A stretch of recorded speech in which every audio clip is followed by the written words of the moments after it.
तो जय श्री कृष्णा, जय श्री राम, जय श्री राधे राधे, जय श्री महाकाल।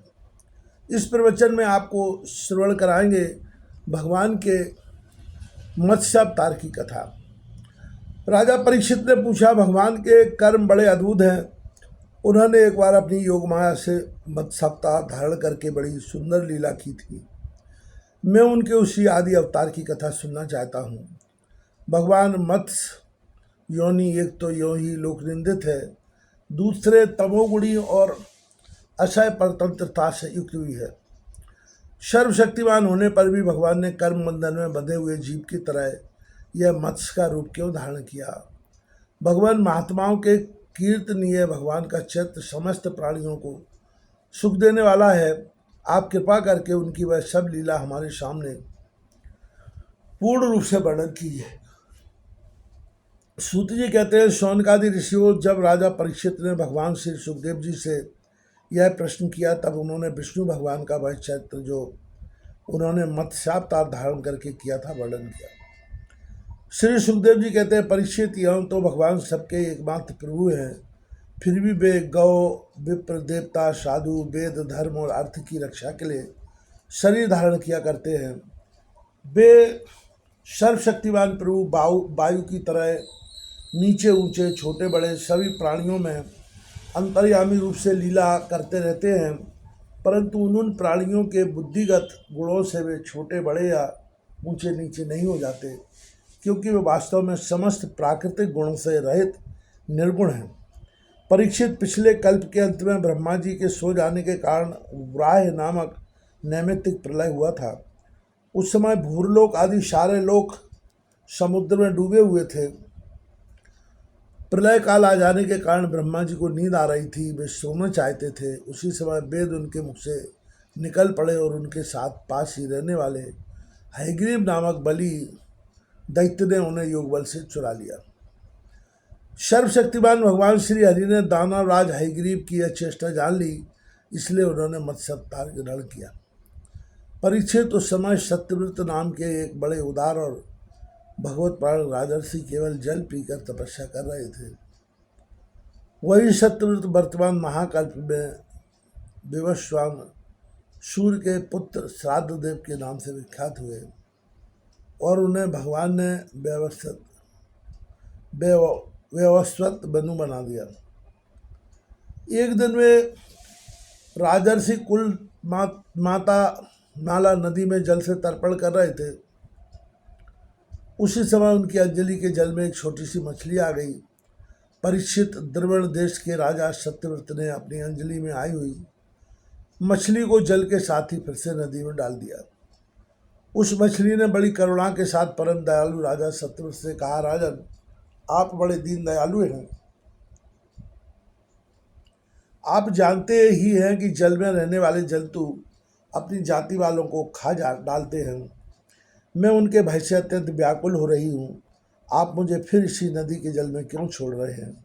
राजा सत्यव्रत को इस बात का पता नहीं था कि स्वयं भगवान मुझ पर प्रसन्न होकर कृपा करने के लिए मछली के रूप में पधारे हैं, इसलिए उन्होंने उस मछली की रक्षा का मन ही मन संकल्प किया। राजा सत्यव्रत ने उस मछली का अत्यंत दीनता से भरी बात सुनकर बड़ी दया से उसे अपने पात्र के जल में रख लिया और अपने आश्रम पर ले आए। आश्रम पर लाने के बाद एक रात में ही मछली उस कमंडल में इतनी बढ़ गई कि उसमें उसके लिए स्थान ही न रहा। उस समय मछली ने राजा से कहा, अब तो इस कमंडल में मैं कष्टपूर्वक भी नहीं रह सकती, अतः मेरे लिए कोई बड़ा सा स्थान नियत कर दे जहाँ मैं सुखपूर्वक रह सकूँ।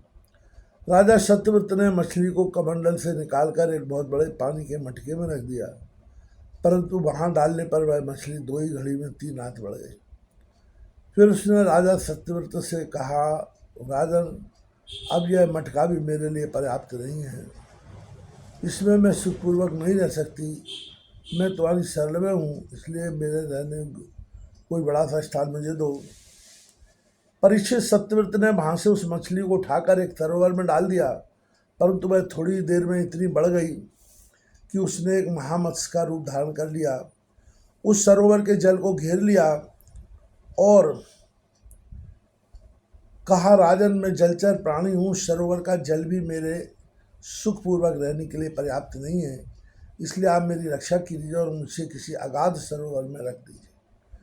मत्स्य भगवान के इस प्रकार कहने पर वे एक एक करके उन्हें कई अटूट जल वाले सरोवरों में ले गए, परंतु जितना बड़ा सरोवर होता उतने ही बड़े भी बन जाते। अंत में उन्होंने उन लीला मत्स्य को समुद्र में छोड़ दिया। समुद्र में डालते समय मत्स्य भगवान ने शत्रु से कहा, वीर, समुद्र में बड़े बड़े बलि मगर आदि रहते हैं, वे मुझे खा जाएंगे, इसलिए आप मुझे समुद्र की जल में मत छोड़िए। मत्स्य भगवान की यह मधुर वाणी सुनकर राजा सत्यव्रत मंत्रमुग्ध हो गए। उन्होंने कहा, मत्स्य का रूप धारण करके मुझे मोहित करने वाले आप कौन हैं? आपने एक दिन में ही 400 कोस के विस्तार का सरोवर घेर लिया। आज तक ऐसी शक्ति रखने वाला जलचर जीव तो ना ही मैंने कभी देखा था और ना ही सुना था। अवश्य आप साक्षात सर्वशक्तिमान सर्वांतर्यामी अविनाशी श्री हरि हैं। जीवों पर अनुग्रह करने के लिए ही आपने जलचर का रूप धारण किया है। पुरुषोत्तम, आप जगत की उत्पत्ति, स्थिति और प्रलय के स्वामी हैं। आपको मैं नमस्कार करता हूँ। प्रभु, हम शरणागत भक्तों के लिए आप ही आत्मा और आश्रय हैं। यद्यपि आपके सभी लीला अवतार प्राणियों के अभ्युदय के लिए होते हैं, तथापि मैं यह जानना चाहता हूँ कि आपने यह किस उद्देश्य से ग्रहण किया है। कमल नयन प्रभु जैसे देहादि अनाथ पदार्थों में अपनेपन का अभिमान करने वाले संसारी पुरुषों का आश्रय व्यर्थ होता है, उस प्रकार आपके चरणों की शरण तो व्यर्थ ही हो नहीं सकती, क्योंकि आप सबके अहेतुक प्रेमी, परम प्रियतम और आत्मा हैं। आपने इस समय जो रूप धारण करके उसे दर्शन दिया है वह बड़ा ही अद्भुत है। श्री सुखदेव जी कहते हैं, परीक्षित, भगवान अपने अनन्य प्रेमी भक्तों पर अत्यंत प्रेम करते हैं। अब जगतपति मत्स्य भगवान ने अपने प्यारे भक्त राजर्षि सत्यव्रत की यह प्रार्थना सुनी तो उनका प्रिय और हित करने के साथ ही कल्पांत के प्रलयकालीन समुद्र में विहार करने के लिए उनसे कहा। श्री भगवान ने कहा, सत्यव्रत, आज से 7वें दिन भ्रूलोक आदि तीनों लोग प्रलय के समुद्र में डूब जाएंगे। उस समय जब तीनों लोग प्रलयकारी जल में डूबने लगेंगे, तब मेरी प्रेरणा से तुम्हारे पास एक बहुत बड़ी नौका आएगी। उस समय तुम समस्त प्राणियों के सूक्ष्म शरीरों को लेकर सप्तऋषियों के साथ उस नौका पर चढ़ जाना और समस्त धान्य तथा छोटे बड़े अन्य अनेक प्रकार के बीजों को साथ रख लेना। उस समय सब और एकमात्र महासागर लहराता होगा, प्रकाश नहीं होगा, केवल ऋषियों की दिव्य ज्योति के सहारे ही बिना किसी प्रकार की विकलता के तुम बड़ी नाव पर चढ़कर चारों ओर विचरण करना। जब प्रचंड आंधी चलने के कारण नाव डगमगाने लगेगी, तब मैं इसी रूप में वहां आ जाऊंगा और तुम लोग बांसुरी नाग के द्वारा उस नाव को मेरे सींग में बांध देना। सत्यव्रत, उसके बाद जब तक ब्रह्मा जी की रात रहेगी, तब तक मैं ऋषियों के साथ तुम्हें उस नाव में बैठाकर उसे खींचता हुआ समुद्र में विचरण करूंगा। उस समय जब तुम प्रश्न करोगे, तब मैं तुम्हें उपदेश दूंगा। मेरे अनुग्रह से मेरी वास्तविक महिमा, जिसका नाम परब्रह्म है, प्रकट हो जाएगी और तुम उसे ठीक ठीक जान लोगे। भगवान राजा सत्यव्रत को यह आदेश देकर अंतर्ध्यान हो गए। अतः अब राजा सत्यव्रत उसी समय की प्रतीक्षा करने लगे जिसके लिए भगवान ने आज्ञा दी थी। कुशों का अग्रभाग पूर्व की ओर करके राजा से सत्यव्रत उन पर पूर्वोत्तर मुख से बैठ गए और मत्स्यरूप भगवान के चरणों का चिंतन करने लगे। इतने ही भगवान का बताया हुआ वह समय आ पहुंचा। राजा ने देखा कि समुद्र अपनी मर्यादा छोड़कर बढ़ रहा है। प्रलय काल के भयंकर मेघ वर्षा करने लगे। देखते ही देखते सारी पृथ्वी डूबने लगी। तब राजा ने भगवान की आज्ञा का स्मरण किया और देखा कि नाव भी आ गई है। तब वे धान्य तथा अन्य बीजों को लेकर सप्तऋषियों के पास उस पर सवार हो गए। सप्तऋषियों ने बड़े प्रेम से राजा सत्यव्रत से कहा, राजन तुम भगवान का ध्यान करो, वे ही हमें इष्ट संकट से बचाएंगे और हमारा कल्याण करेंगे। उनकी आज्ञा से राजा ने भगवान का ध्यान किया। उसी समय उस महान समुद्र में मत्स्य के रूप में भगवान प्रकट हुए। मत्स्य भगवान का शरीर सोने के समान दैदीप्यमान था। उस शरीर का विस्तार था 4 लाख कोस। उनके शरीर में एक बड़ा भारी सींग भी था। भगवान ने पहले जैसी आज्ञा दी थी उसके अनुसार वह नौका बांसुरी डांग के द्वारा भगवान के सींग में बांध दी गई और राजा सत्यव्रत ने प्रसन्न होकर भगवान की स्तुति की।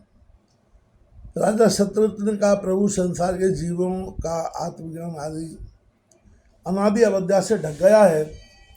इसी कारण वे संसार के अनेकानेक क्लेशों के भार से पीड़ित हो रहे हैं। जब अनायास ही आपके अनुग्रह से आपकी शरण में पहुंच जाते हैं तब आपको प्राप्त कर लेते हैं। इसलिए हमें बंधन छुड़ाकर वास्तविक मुक्ति देने वाले परम गुरु ही हैं। यह जीव अज्ञानी है, अपने ही कर्मों से बंधा हुआ है। वह सुख की इच्छा से दुखप्रद कर्मों का अनुष्ठान करता है, जिनकी सेवा से उसका यह अज्ञान नष्ट हो जाता है। वे ही मेरे परम गुरु, आप मेरे हृदय की गांठ काट दें। जैसे अग्नि में तपाने से सोने चांदी के कष्ट से मल दूर हो जाते हैं और उनका सच्चा स्वरूप निखर आता है, वैसे ही आपकी सेवा से जीव अपने अंतःकरण का अज्ञान रूप मल त्याग देता है और अपने वास्तविक स्वरूप में स्थित हो जाता है। आप सर्वशक्तिमान अविनाशी प्रभु ही हमारे गुरुजनों के भी परम गुरु हैं, अतः आप ही हमारे गुरु भी बने हुए हैं। जितने भी देवता, गुरु और संसार के दूसरे जीव हैं, वे सब यदि स्वतंत्र रूप से एक साथ मिलकर भी कृपा करें तो आपकी कृपा से 10,000वें अंश के अंश की भी बराबरी नहीं कर सकते। प्रभु आप ही सर्वशक्तिमान हैं, मैं आपकी शरण ग्रहण करता हूँ।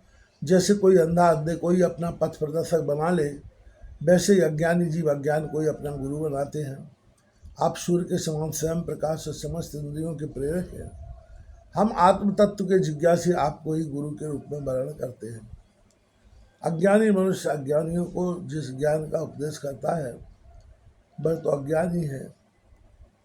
उसके द्वारा संसार रूप घोर अंधकार की अधिकाधिक प्राप्ति होती है, परंतु आप तो उस अविनाशी और अमोघ ज्ञान का उपदेश करते हैं जिससे मनुष्य अनायास ही अपने वास्तविक स्वरूप को प्राप्त कर लेता है। आप सारे लोग के हृदय प्रियतम ईश्वर और आत्मा हैं। गुरु उसके द्वारा प्राप्त होने वाला ज्ञान और अभिष्ट की सिद्धि भी आपका ही स्वरूप है। फिर भी कामनाओं के बंधन में जकड़े जाकर लोग अंधे हो रहे हैं।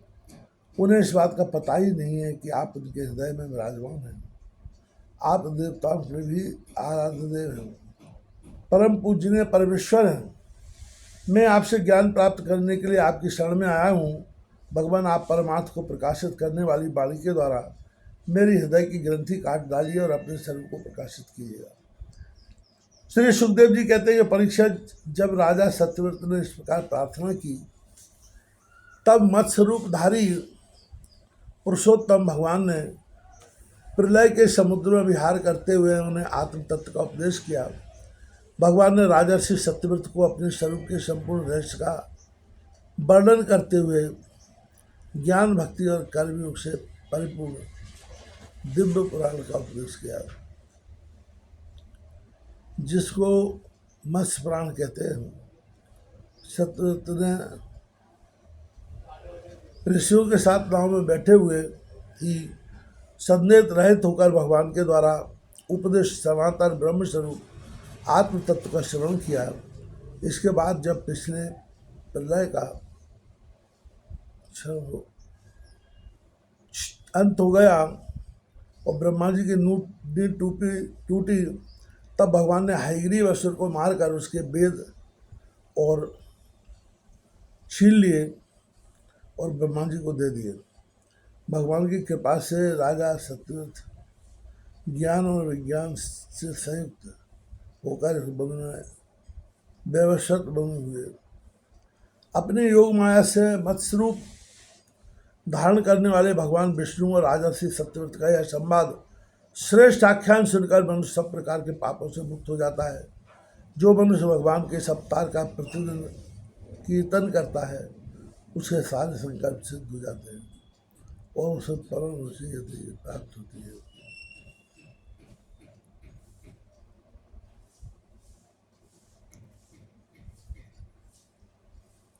प्रलयकालीन समुद्र में जब ब्रह्मा जी सो गए थे, उनकी सृष्टि शक्ति लुप्त हो चुकी थी। उस समय उनके मुख से निकली हुई श्रुतियों को चुराकर हयग्रीव दैत्य पाताल में ले गया था। भगवान ने उसे मारकर वे श्रुतियाँ ब्रह्मा जी को लौटा दी एवं सत्यव्रत तथा सप्तऋषियों को ब्रह्म तत्व का उपदेश किया। उन समस्त जगत के परम कारण लीला मत्स्य भगवान को मैं नमस्कार करता हूँ।